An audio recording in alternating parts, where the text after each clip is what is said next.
I think you already know the answer I'm going to give. We want to look for authentic movement purpose for the horse. In other words, we want the horse to have an actual movement reason to do it, so that he's not doing it because we're using the stick or because we're using the whip or even because we're going to clicker train him into moving in a certain way.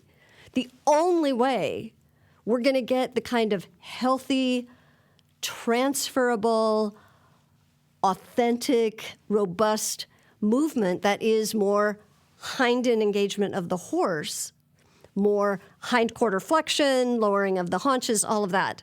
The only way we can ever get that for real in a way where we don't have to keep reminding the horse is if his nervous system says, this is how you solve the problem. This is how you do it. And the way to do that is just give the horse a movement purpose, not a behavioral reason. Not a because the trainer will then give me relief, or the trainer then won't punish me, or won't hit me with the stick, or we don't even want it because the trainer said if I move this certain way, I'll get a treat, right? We want his brain to say, I need to solve this movement problem, but this is not a conscious decision. It's his nervous system saying, we need to solve this movement problem. Of course, this is how we're going to do it, because this is the way that makes the most sense to solve this problem. So we need to design contexts, design movement problems where hind-end flexion and engagement is the most reasonable, appropriate answer, and automatic and authentic and reflexive. Now, there is no one way to do this, and there's certainly no correct way to do this. There's 100,000 ways. That's up to you to figure out what are those ways that you can come up with for your horse. But certainly, I can show you some easy ones that I use. But again, what I do is not necessarily right or good. It's just what I use. Anything that will cause the horse to find these movements on his own are probably good things to do, as long as you can add variability so that it becomes robust, so you're not reinforcing one specific pattern, which again, that would be the problem.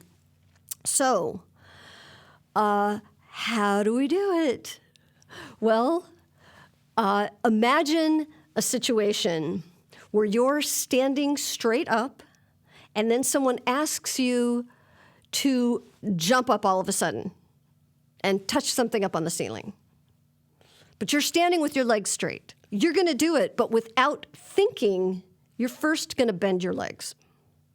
So you are going to flex, you're going to lower your hindquarters, flex the joints of the hind end so that you can take advantage, energy storage in the tendons, and up you go. So we're going to find those situations. Some of those situations are going to be because the horse needs to unexpectedly change directions quickly. So we're always looking for ways to help improve the horse's agility. So it turns out that we can use these agility building exercises that do exactly what we want. Because to be in an agile position and posture, the horse has to flex the joints of the hind end so that he can easily lighten the front so that he can be in a ready position to go in any direction at any time. So anything that causes the horse to have to move unexpectedly, unpredictably, quickly, well, those are the definitions of agility. So agility and hind-end engagement are very tightly linked. Another thing we can use is slow, controlled walking down a slope.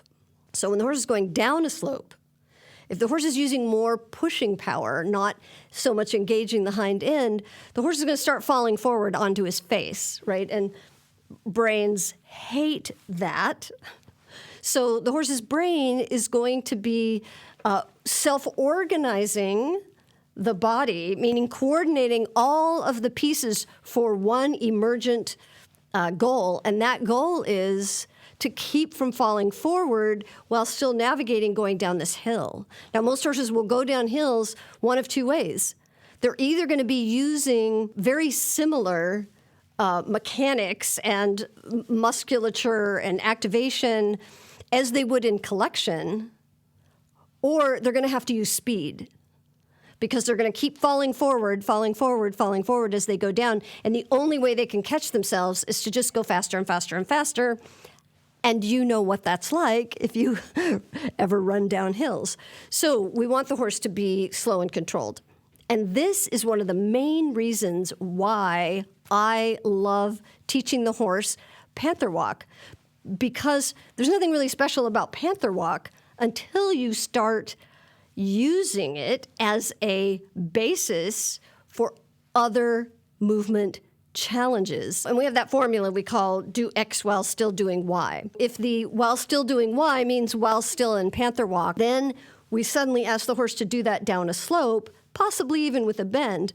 There is no other way the horse can do that, because he's now extending and reaching his front legs. So if he reaches his front legs even further forward, going down a slope, he's absolutely going to be even more on the forehand. So you've probably heard me talk about this before, that we actually will often exaggerate the very thing that we'd like to, I don't want to say fix or correct, because we don't really think of it that way. But the very thing that we want the horse to learn the opposite, we're going to have him teach himself by exaggerating the pattern that we want him to break out of.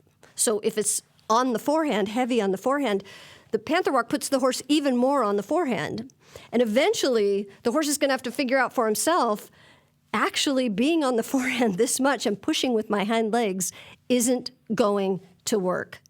The brain says, I'm going to fall forward if I don't engage the hind end. So it just does.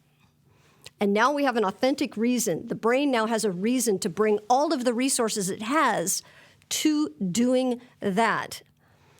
And now we can just try that in various ways and repeat that. Now we're in exercise physiology land, which is the favorite place for me to be, because now it's a very safe place. We know how exercise physiology works if the horse is not being forced. So now we just want the horse to be able to do that in more ways more often, so that when we do ask for it in a movement where maybe he doesn't really have to do it that way, it's just no big deal. The horse is just so able to do it. But first, we have to find ways where the horse will find it for himself, because he needs to solve the problem. And another one that you've probably all seen me do a lot is to use things like panther walk in a very small space, where now the horse has to be more upright. He can't just stay heavy on the forehand and make all these tight corners. So that's why I sometimes like doing things in a really small space, including some of the best work that I did with my horses long, long ago before this farm was in a stall.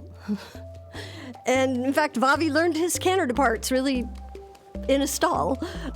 So there's so much that you can do using the affordances of the environment, where nature does all of the hard work. Starting to feel like myself again.